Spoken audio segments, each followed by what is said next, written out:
자, 교과서 21페이지 스스로 마무리하기 개념 정리 개념 이해 개념 적용 되어 있는데 이거 단원 내용 자체가 뭐 워낙 뭐가 없으니까 되게 간단하게 되어 있어요.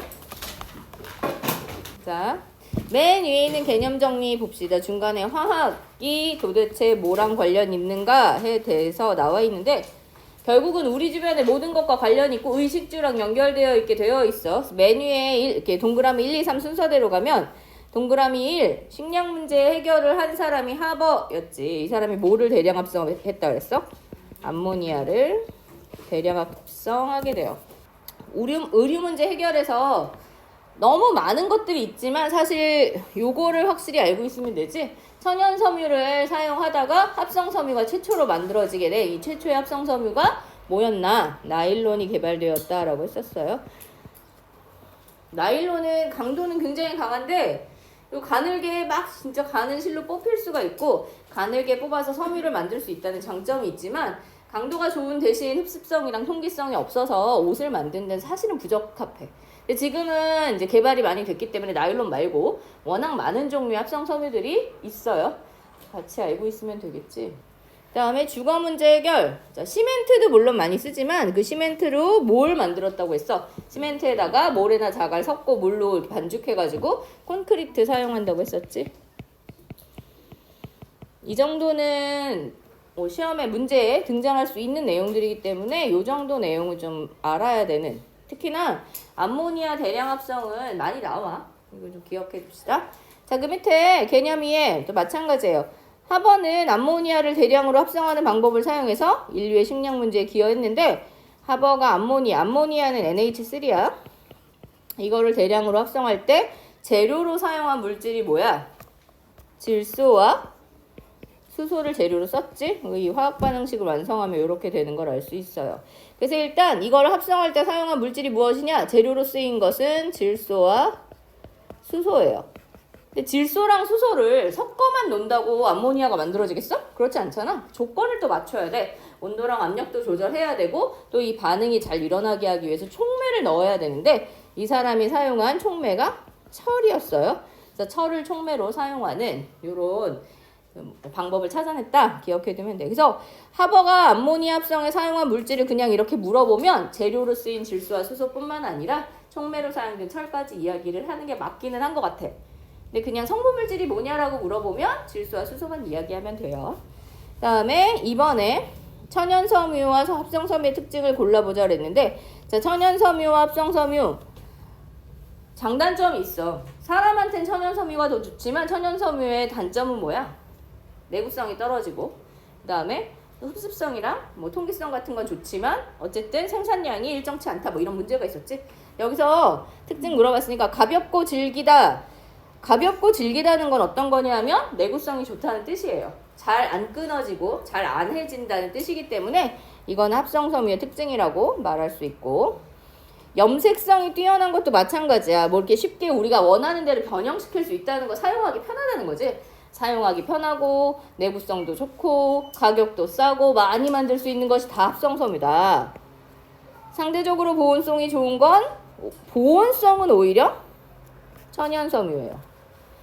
약간 다 다른 게 막 다 좋은 게 합성섬유고 통기성이랑 뭐 이런 부분에서만 안 좋은 것 같다는 생각을 할 수 있는데 보온성은 모섬유 같은 것들은 아크릴섬유 같은 것보다 훨씬 따뜻하거든.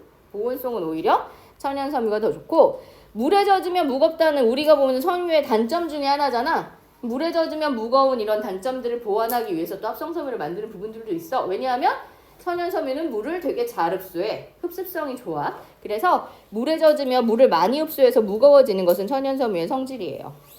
그리고 아까 말했듯이 내구성, 잘 해지거나 잘 끊어지거나 하는 이런 것들도 천연섬유들이 더 그랬지. 그래서 이렇게 구별해 줄 수 있겠지. 그리고 5가지를 이렇게 나눠볼 수 있다라는 걸 봐두면 될 것 같고 자, 3번 집을 지을 때 사용되는 재료로 플라스틱과 금속이 있는데 선생님이 이 얘기를 하지 않았어. 안 하고 슬쩍 넘어갔는데 문제에 나왔네요. 자, 플라스틱과 금속의 장단점 그 다음에 사용되는 건 물어봤는데 플라스틱은 우리가 인공적으로 합성해서 만들 수 있는 재료 중에 정말 가장 획기적이고 가장 문제가 많은 재료야. 획기적인 것은 정말 많은 형태를 변형시킬 수 있어. 많은 형태로 변형시킬 수 있고 똑같은 역할을 하는 걸 만들 때 더 가볍게 만들 수 있는 거야. 그래서 가볍고 막 이런 장점이 많은데 문제점은 지금의 문제는 뭐야? 환경을 오염시키는 분해되지 않는다는 문제들이 있었지. 근데 어쨌거나 이 플라스틱의 장점만 쓰라고 했으니까 일단 가벼워요. 그리고 다양한 형태로 만들 수가 있고 다양한 색깔로 만들 수 있어. 그래서 다양하게 색과 모양을 만들어줄 수 있다. 다양한 색과 모양으로 어떤 제품을 만들 수 있고 주로 어디에 쓰냐면 지금 이게 다른 플라스틱이 아니라 집 지을 때 플라스틱이잖아. 집 지을 때 사용되면 집 안에서 너희들 뭐 여기 건물이니까 이 주변에서 볼 수 있는 플라스틱들은 보통 어디에 쓰이냐 하면 창틀이나 약간 이런 데 많이 사용돼. 그래서 창틀 같은 데 많이 쓰인다. 그 외에도 여러 가지 부분에 소소하게 많이 써요. 저런 너희들 스위치 커버 같은 거 있지? 저런 거 다 플라스틱이잖아. 저런 작은 것들을 만드는데 집을 구성하는 데는 작은 것들을 만들거나 특별한 어떤 모양이나 가볍게 만들어야 될 때 많이 사용이 된다. 반면에 금속의 가장 좋은 점은 단단하고 단단하다, 튼튼하다를 다른 말로 뭐라고도 하냐면 내구성이 좋다고 해요. 내구성이 있다. 그래서 이거는 집을 지을 때는 오히려 단단한 요 성질을 이용해서 짓겠지? 그래서 집에 몸통을 만드는 요 철제로 기본 형태를 잡아놓고 콘크리트를 붓잖아. 철근 콘크리트 안쪽에 있는 철근 이런 게 다 금속이지. 그래서 얘네들은 몸통을 만드는데 우리가 그걸 골조라고 해. 집의 형태를 구성하는 이런 골조를 만들 때 먼저 이렇게 모양을 형성해 놓고 그런데 많이 사용하고 그 다음에 집을 지을 때 필요한 다양한 것들이 있는데 그 중에 또 많이 쓰이는데 어디냐면 집에 반드시 있어야 되는 몇 가지 부분 중에 욕실이나 부엌 있어야 되잖아. 욕실이나 부엌에서 우리가 뭘 사용해? 물을 써야 되겠지? 그럼 그 물이 다니는 우리 뭐라고 하냐면 배관 같은 것들을 다 이런 금속으로 만들어요. 물론 그 외에도 많이 사용되는 것들이 있지만 요 정도만 써둡시다. 지금까지는 별로 화학 안 같았어.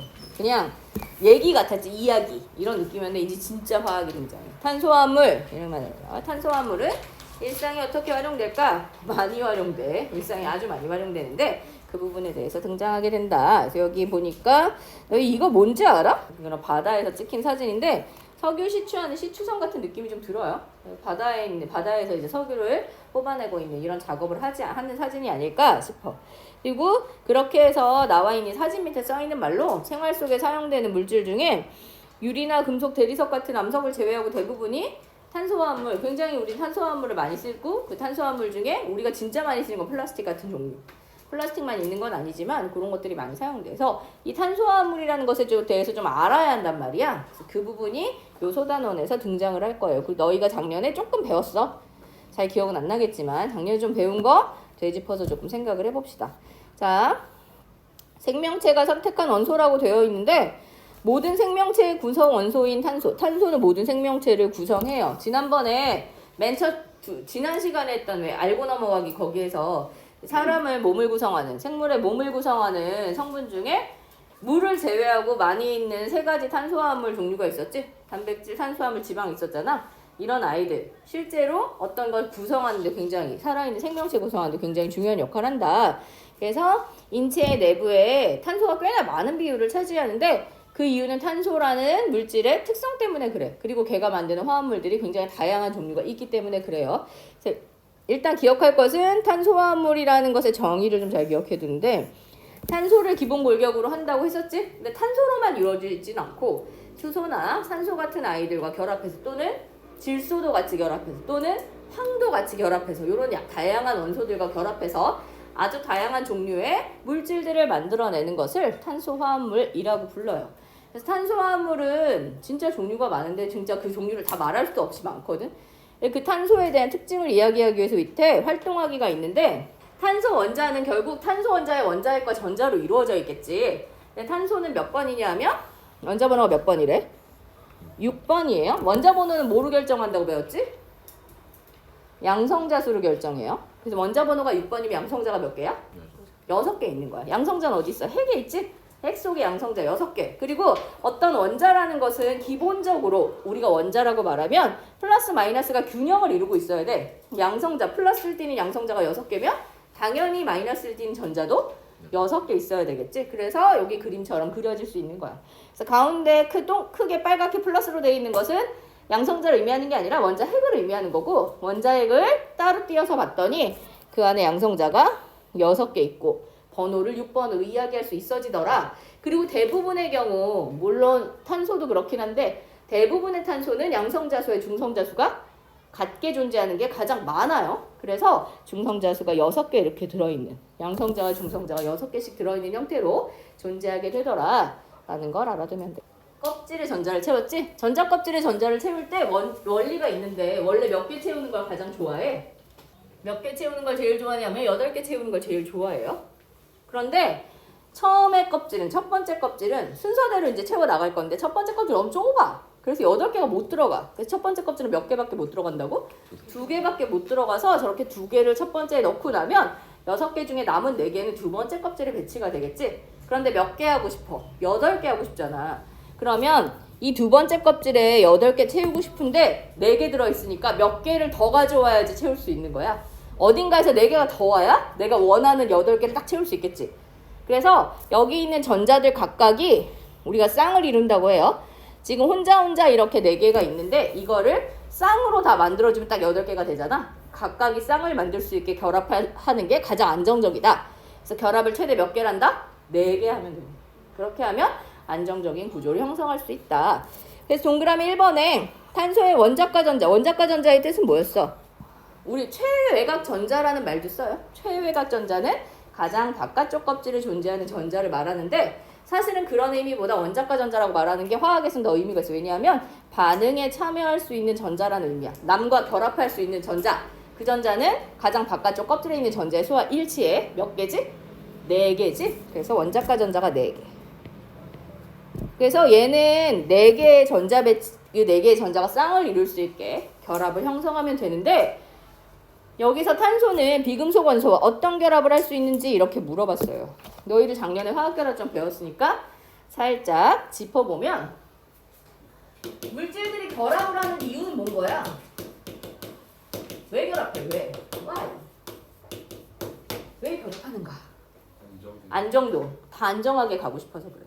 여기 탄소는 가장 바깥쪽에 4개 있잖아. 근데 몇 개 가는 게 안정해? 8개 가는 게 안정해. 그러면 8개를 하기 위해서 안정하게 결합해야 되겠지? 근데 사실은 결합을 꼭 한 가지 방법만 있는 건 아니라 여러 가지 방법이 있는데 크게 3가지를 볼 수 있어요. 첫 번째로 어떤 결합이 있냐면 이온 결합이 있어. 이온 결합 말 그대로 이온이 결합하는데, 이온은 무슨 이온과 무슨 이온이 있지? 양이온과 음이온이 있단 말이야. 그래서 양이온과 음이온이 결합하는 이런 식의 결합 형태를 우리가 이온 결합이라고 해요. 이건 물질의 특성이란 말이야. 어떤 애들은 양이온이 잘 되고 어떤 애들은 음이온이 잘 돼.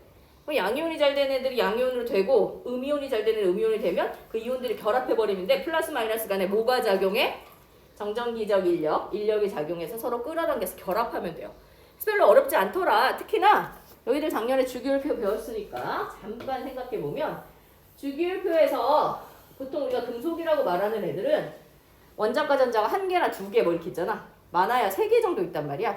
하나, 2개, 3개면 8개를 하고 싶을 때, 내가 8개를 하고 싶은데 하나, 둘, 3개밖에 없어. 그러면 막 6개, 7개 막 갖고 와야 되잖아. 6개, 7개 갖고 오는 게 편하겠어? 한두 개 버리는 게 편하겠어?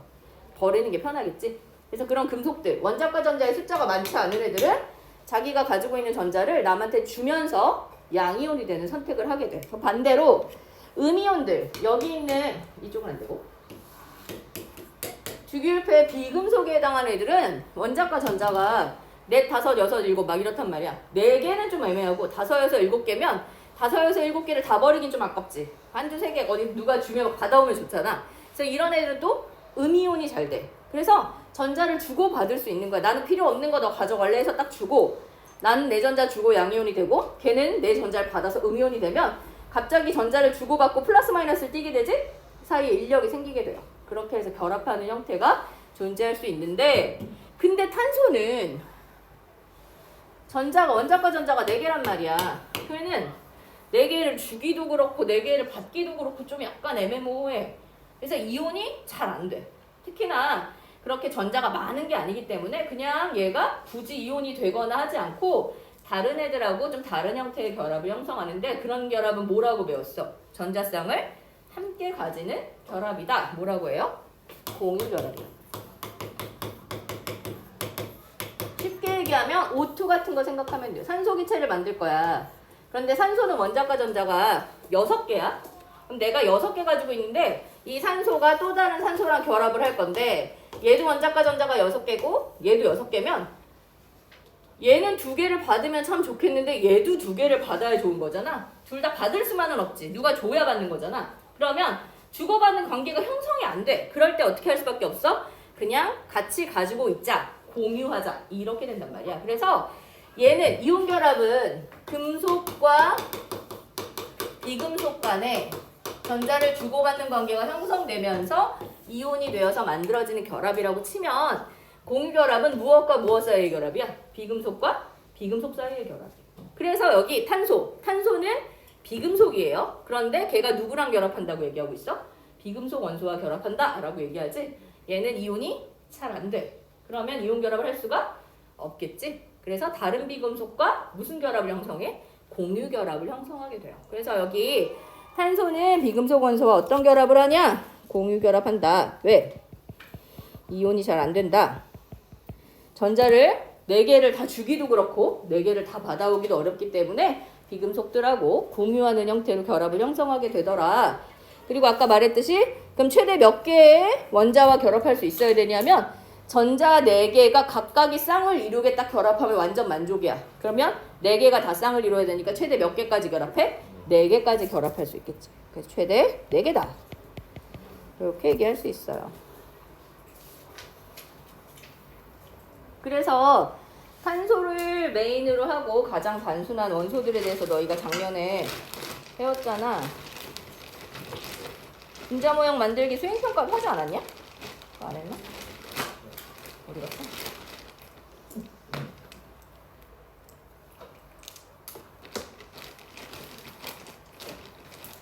큰일 났어, 졸려서. 이렇게 생긴 애 배웠잖아. 맞아? 가운데 검정, 보통 원자 모형이라고 하는데 이 모형에서 탄소는 거의 검정색으로 표현해요.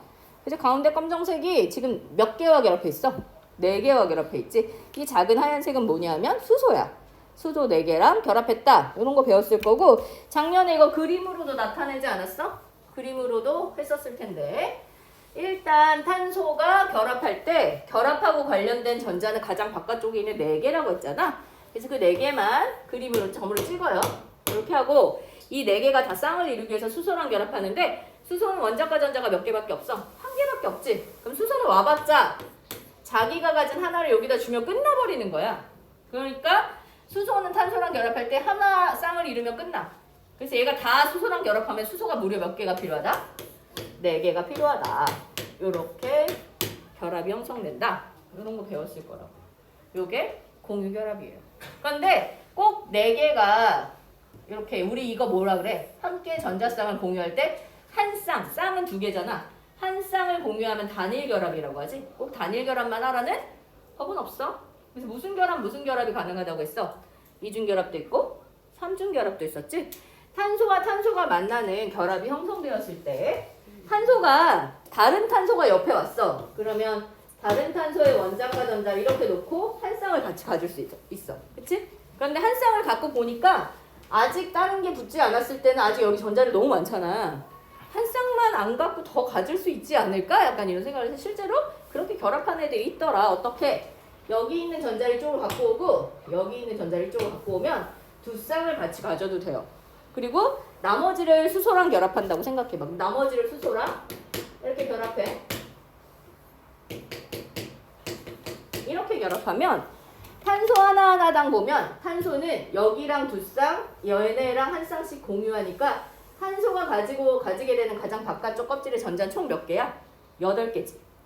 얘도 마찬가지로 얘랑 두 쌍을 같이 가지고 한 쌍씩 같이 가지게 되면 이렇게 하면 8개 가지게 되지. 그리고 수소는 몇 개만 쓰면 돼. 수소는 껍질 하나만 채우면 돼. 첫 번째 껍질은 몇 개밖에 못 채워? 2개밖에 못 채워요. 수소는 2개만 채우면 끝이니까 이렇게 하면 만족스럽지. 그래서 이렇게 공유하는 걸로 형성이 되면 탄소와 탄소 사이에 두 쌍의 전자를 함께 가지는 결합이 형성될 수 있는데 우리가 그런 것을 이중결합이라고 한다. 그리고 또 무슨 결합도 있을 수 있어? 삼중도 있을 수 있지. 왜? 탄소가 또 다른 탄소랑 결합할 때 너무 전자가 많이 있어. 계속 할 수 있는 거야 이렇게. 그럼 얘는 약속을 했는데 삼중결합 표현할 때는 전자쌍을 이렇게 그리기로 약속했어. 그래서 이렇게 해요. 그리고 여기에 남아있는 아이들이 수소랑 결합을 한다고 보면 이렇게 하면 탄소와 탄소 사이에 몇 쌍을 함께 가지냐 하면 세 쌍을 함께 가지게 되겠지? 이거 뭐 삼중결합이라고 하지. 이렇게 한 쌍, 수소는 한 쌍씩만 가지면 되고 함께 가진 형태로 결합 형성하게 돼요. 근데 갑자기 궁금해지지? 뭐가 궁금해? 사중결합 없어요? 이런 거 걔들이 물어봐. 사중결합 있을까 없을까? 없어요. 왜 없을까? 삼중결합이나 이중결합은 형성해 존재하지만 여기에 전자가 몰려있으면 전자는 무슨 전기를 띄어? 마이너스 전기를 띄지? 같은 전기를 띄는 애들이 너무 밀집해 있어서 사실은 요 결합 3개 중에 2개는 되게 잘 끊어져. 이렇게 벌어질 수 있어요. 충격이 조금 있으면 금방 탁 끊어지고 다른 애랑 결합해. 약간 그렇게 되는데 사중결합이라고 만약에 만들게 되면 결국 탄소가 전자가 완전히 한쪽에 몰려있으면 반발력이 너무 심해서 이렇게는 아예 형성 자체가 불가능해. 그래서 사중결합은 존재하지 않는다. 뭐 이론적으로 만들 수 있을 것 같지만 만들어지진 않아요. 그렇구나. 그리고 탄소가 탄소랑 딱 2개만 붙겠어? 전자가 그렇게 많은데? 전자가 무려 4개가 있는데 여기 탄소가 이렇게 왔으면 2개로 끝이냐? 아니 여기도 계속 이어져서 붙어질 수 있겠지. 자기 나름이겠지? 그래서 되게 다양한 형태의 모양들이 형성될 수 있어서 선생님이 여기 대충 만들어 온 거 보면 막 이렇게 지금 뭐 몇 개 붙였나? 하나, 둘, 셋, 넷, 다섯, 여섯, 7개 붙였는데 더 붙일 수 있겠지? 더 길게 갈 수 있어. 그리고 그 길게 가는 게 꼭 이렇게만 되겠어? 얘네들이 중간에 수소의 위치가 바뀌면서 이렇게 좀 다른 형태로 만들어질 수 있어. 꼭 수소가 탄소 하나가 꼭 수소 3개를 막 이렇게 끼고 있어야 2개를 이렇게 가야 된다는 법이 없어. 되게 다양한 형태로 뭐만 유지하면 돼? 가장 바깥쪽 껍질에 있던 4개의 전자가 다 쌍만 이룰 수 있게 맞춰지면 어떤 모양도 가능하다. 이중결합이 꼭 이렇게 이런 형태로만 형성되냐? 이런 것도 만들 수 있지. 단일결합과 이중결합이 왔다 갔다. 너희들 이거 이름 혹시 알아? C6H6 벤젠이라고 불리우는 애예요. 벤젠 과제 연구 시간에 한번 얘기했던 것 같은데 평면으로 구조되어 있고 탄소 하나당 결합은 4개씩 하고 있는. 우리 그 결합의 원칙만 맞으면 정말 다양한 아이들을 만들 수가 있어. 그래서 탄소가 실제로 생명체 안에서 여러 가지 물질, 너무 다양한 형태의 물질들을 만들면서 구조화되어서 생명을 유지하게 되는 역할을 한다라는 걸 알아둬야 되겠지. 사실 생명과학이랑 화학이랑 연결된 부분들이 이런 부분들이 되게 많아. 그렇구나. 너무 졸려해서 넘어가야겠어. 자, 그래서 탄소 원자 4개의 원자과 전자를 이용해서 수소나 질소, 산소, 황 등 원소와 안정하게 결합할 수 있어요. 그래서 밑에 그림 뭐 이런 것들이 있다. 사슬, 고리 뭐 이렇게 얘기하는데 그냥 알아두면 될 것 같고 오른편에 물음표에 탄소화합물에서 탄소 원자 1개 그래서 결국 최대로 원자가 몇 개 결합한다? 4개 결합할 수 있다. 기억해둬야 되겠지. 그리고 아까 프린트에는 있을 건데 여기에는 따로 없으니까 지금 이 그림 2-2에 있는 모형들 그림 있잖아. 여기 책에 있는 이 모형의 그림에 결합은 다 무슨 결합으로 이루어져 있어? 다 한 쌍씩만 공유하는 무슨 결합? 단일 결합으로만 나와 있지? 근데 이중결합, 삼중결합 이런 거 있다 얘기했었지? 우리 이중결합, 삼중결합 단순하게 이렇게 표현해요. 이렇게. 탄소 하나당 결합은 4개를 해야 되니까 뭐 대충 이제 이런 식으로 그리고 요 이중결합, 요거를 우리가 이중결합이라고 한다. 또 탄소와 탄소가 세 쌍을 전자쌍을 공유할 수 있는데 이렇게 그려지면 삼중결합이라고 한다. 이런 것들 같이 알아두면 될 것 같아요.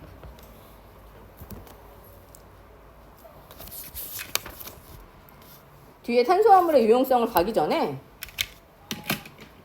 탄소화물의 유용성을 잠깐만 볼게요. 거기 자료 해석에 보니까 그림은 일상생활에서 많이 쓰이는 몇 가지 연료로 사용하는 것을 나타낸 건데 이 연료의 주성분은 탄소화합물이고 사실 이 연료들은 사실은 탄화수소야. 탄소랑 수소로만 이루어져 있는 연료들이에요. 그래서 그 연료가 크게 3가지다 LPG, 휴대용 가스레인지의 가스. 우리 이거 무슨 가스라고 보통 불러? 부탄가스 뭐 이렇게 얘기하지 않나? 프로판가스, 부탄가스 이렇게 얘기하잖아. 그러네. 그 다음에 액화천연가스라고 불리는 LNG. LNG는 집에서 쓰는 도시가스 같은 거야. LPG랑 LNG에 대해서 조금 생각해보자. LNG, LPG. 얘는 액화천연가스라고 되어 있지. 얘는 액화 석유가스라고 되어 있어요. LNG와 LPG는 모두 약자야. 약자. 그럼 L은 뭐야? L. 액화를 의미해. 액화. 액체화되다. liquefied라고 해요. liquefied. 그 다음에 천연이잖아. N 뭐겠어? natural gas. 이렇게 분류는 애고 얘 성분은 얘야. LNG의 주성분은 메테인이에요. 그 다음에 액화 석유가스는 똑같이 처음은 liquefied petroleum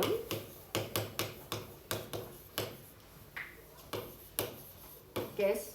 스펠 틀릴 수 있어 라고 하고 얘는 성분이 조금 복잡해. 보통 이런 애가 섞여 있어요. 자, 얘와 얘는 모두 탄소랑 수소로만 이루어져 있지? 탄화수소에 해당돼.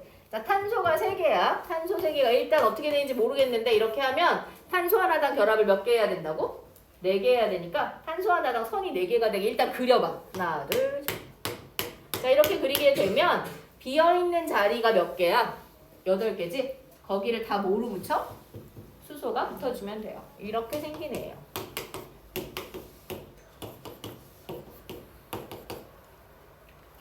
그래서 이것도 다 단일 결합으로 이루어져 있고 다 탄소랑 수소로만 이루어져 있는 탄화수소. 아까 단일 결합으로 이루어져 있고 탄소랑 수소로만 이루어져 있는 거 알케인이라고 했거든? 이름 끝에 에인 붙일 거야. 탄소가 몇 개야? 3개. 탄소가 3개일 때 접두어를 앞에다 붙이면 돼. 탄소가 3개면 접두어가 프로피읍이야. 프로페인. 이렇게 부르면 돼요. 탄소가 4개일 때도 마찬가지. 탄소가 4개면 일단 하나, 둘, 셋, 넷 하고 다 4개씩으로 그려주면 이 빈자리가 몇 개인지 세보면 돼. 빈자리가 10개야. 그럼 10개가 전부 다 수소랑 연합해 있게 돼요. 이렇게 되겠지? 그래서 이렇게 되어 있으니까 얘는 역시 탄소랑 수소로만 이루어져 있고 다 단일 결합인 알케인에 해당하는 에인을 붙이고 탄소가 4개면 앞에 피읍을 붙여서 뷰테인이라고 불러. 옛날에는 부탄이라고 말했어. 이 외래어 표기법을 바꿔서 이렇게 불러요. 자, 그러면 여기 있는 아이들을 연결을 해보자. 액화 천연가스는 우리 집에서 사용하는 도시가스. 요즘 도시가스 요금이랑 막 난방비 올라가지고 난리잖아. 그 LNG는 결국 어디랑 연결해요? 메테인이랑 연결해주면 되겠지? 그 다음에 LPG, 액화 석유가스는 프로페인하고 뷰테인이 섞여서 만들어지게 돼. 섞여 있다. 왜 2개를 다 연결해? 그러면 휴대용 가스레인지는 어떻게 써? 우리가 보통 무슨 가스라고 해? 부탄가스라고 하니까 뷰테인하고 연결을 일단 해주고 그런데 휴대용 가스레인지에 뷰테인 하나만 있는 건 아니고 프로페인도 함께 섞여 있어. 그래서 LPG랑 이 휴대용 가스레인지 모두 다 2가지 종류의 기체가 섞여서 만들어지게 된다. 걔네들을 우리가 통에 지금 보면 액화천연가스는 그렇지 않은데 LPG랑 휴대용 가스레인지는 통에 들어있지. 얘네들은 불이 붙으려면 기체여야 되거든. 근데 기체를 통에다 넣어서 보관하기는 좀 어렵잖아. 그래서 걔네들을 액체로 만들어서 통에다 넣을 건데 액체로 만들려면 엄청 센 압력으로 확 눌러가지고 통에다 집어넣어야 돼. 고압으로 집어넣어야 돼. 근데 메테인은 그렇게 해도 액체로 만들기가 어려워서 통에다가 그렇게 넣기가 좀 어려워서 우리가 LNG를 통에다가 넣지 못하고 LNG는 그냥 파이프 타고 그냥 이동해서 너희들 집에서 사용하게 되는 거고 다른 기체 프로페인이나 뷰테인처럼 탄소의 숫자가 점점 많아지면 상대적으로 끓는 점 같은 게 좀 높아지게 돼. 액화를 시키기가 조금 쉬워져. 그래서 그런 성분을 가진 애들은 우리가 압축해서 고압으로 압축해서 통에다 넣을 수 있어요. 그래서 너희들 저 휴대용 가스레인지에 있는 저 부탄가스 통 있는지 확인하려면 어떻게 해? 잘 안 써서 모르나? 요즘엔 집에서도 이동식 인덕션을 써서 잘 모르나? 흔들어 보면 되거든. 흔들면 뭔가 액체 소리가 나. 그런데 쟤를 저기에다 끼워가지고 가스레인지 불을 딱 켜면 노즐을 딱 이렇게 돌아가게 되면 치하는 소리가 나면서 기체가 나오는 소리가 나. 얘가 그 통을 통과해서 나오는 순간 바로 기체로 바뀌어서 불이 붙게 돼요. 그래서 그렇게 사용하게 된다. 이런 걸 좀 알아두면 돼. 이 LPG는 어디서 쓰냐면 옛날에는 가정집에서도 LPG를 선생님 어렸을 때 집에서 가스통에 집에 이렇게 뒤에 있어. 그러면 가스레인지에 그 가스통에 있는 가스를 다 쓰면 끝나잖아. 불이 안 켜지잖아. 그럼 이제 거기 가게에다 전화해. 저희 가스 떨어진다 갖다 주세요. 그러면 그 가스 배달 오빠들이 오토바이에 가스통을 싣고 막 와가지고 교체해 줬었어. 그렇게 사용했었는데 그러다가 지금은 이제 저렇게 파이프로 배관으로 다 이동하는 도시가스로 바뀌었어요. 그리고 지금 LPG를 쓰는 데는 어디냐면 음식점 같은 데야. 그러니까는 이제 가정집에선 쓰지 않는데 그런 가게들, 음식점 같은 데서는 아직 LPG를, 도시가스를 쓰지 않고 LPG를 사용하기도 해요.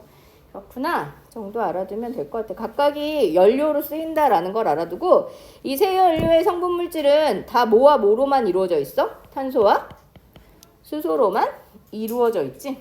자 그러면 이 세 연료가 연소했을 때 생성되는 물질은 뭘까? 성분이 탄소랑 수소예요. 연소는 뭐야? 연소는 산소랑 반응하는 거잖아. 성분이 탄소랑 수소인데 얘네를 연소를 시키면 얘네가 산소랑 반응하게 돼. 그러면 연소를 시켰을 때 얻어지는 물질은 탄소랑 수소가 산소랑 결합해서 얻어지는 물질이겠지.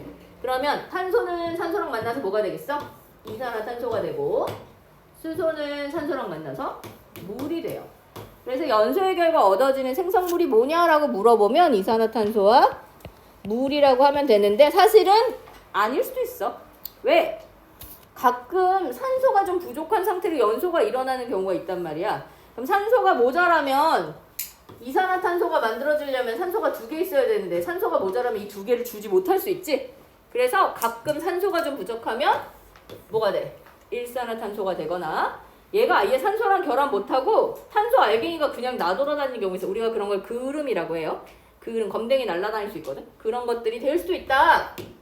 그런데 보통 연소 생성물을 물어보면 얘를 얘기해. 그 이유가 뭐냐면 보통 연소라는 것은 산소가 충분한 상태에서 연소하는 것을 말하거든. 우리가 그런 것을 완전 연소라고 해요. 그래서 탄소화물, 탄화수소, 저 연료들이 완전히 연소하면 얘네들을 만들 수 있어. 그런데 산소가 만약에 부족해서 불완전하게 연소하면 요게 생길 수도 있어요. 뭐요? 쉬지도 않고 계속해. 세 연료 성분 중 하나의 탄소 원자는 결국 몇 개랑 결합해? 4개. 이렇게 되겠지?